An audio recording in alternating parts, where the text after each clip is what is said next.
The collaboration between Empire 7 and Yahoo actually started 18 months ago, believe it or not. Yahoo was actually looking to work with a local arts organization as a part of their move here to San Jose. What's really exciting about this project is that we were able to work with designers, architects, and we were really part of the process. It wasn't an afterthought. The amount of artists that we were able to bring into this particular project were 5 artists: Rowan Victor, Ryan Bubness, Jorge Camacho, Cameron, and Trav.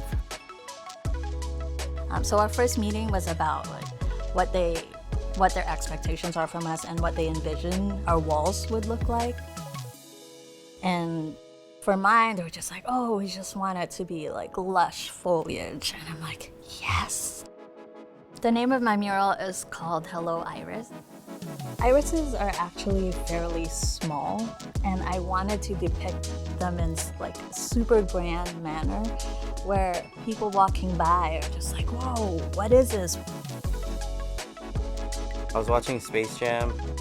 In the original one, there's a scene at the end where Michael Jordan's arm stretches out as he's doing like a slam dunk. I thought about having a bunch of stretchy arms reaching for the hoop, and each arm was holding something that represented both community, San Jose, and game of basketball.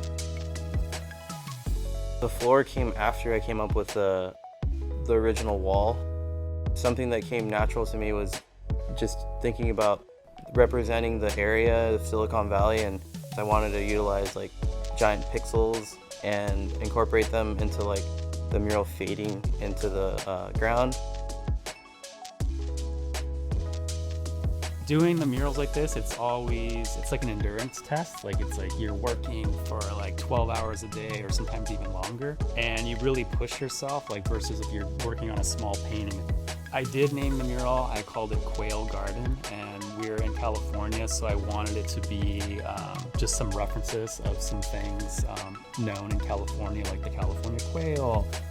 At the core of my work, I always want it to be accessible, and I really love the language of visual art and painting especially. I love the idea that a viewer can come in, or an employee, and say, oh, I connect with the dog, or I connect with this certain part of the painting. I wanted to kind of embrace past and present in terms of business, and so I like to make work that kind of pays homage to the kind of bygone era of retail. The layout of the space was exciting in the sense that it was a 3-sided building inside of a building. It seems like you're doing an outdoor mural, but it's indoor. And when I found out that it was for Yahoo, that does excite me, because Yahoo is a pioneer in the tech space that has been changing the landscapes. I started thinking about the things that speak to me in my city. I didn't want to do a cliche skyline kind of thing representing San Francisco, but I wanted to dive deeper into the things that I see on a daily basis in my neighborhood on a walk.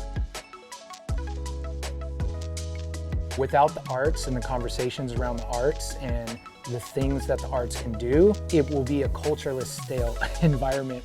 I think it's really invaluable that companies link up with organizations like Empire 7. I'm super happy with how the mural turned out. I really like it. I don't know if that's arrogant to say, but I do feel like it's in some of my top paintings, so I'm pretty stoked about that. When you have an organization like Yahoo come in and decide to work with a small business like an Empire 7 or a community organization like an SJ Walls, ultimately what you have is Yahoo investing directly in the creative economy and helping sustain it. And there's tremendous value in that. With the pandemic, I haven't been able to paint as many murals. A lot of us have been a little bit on hiatus with our careers, so it's been nice to come back and be able to get to do something at this scale. It's a good reminder of how much I love doing this work. 1, 2, 3. Yahoo!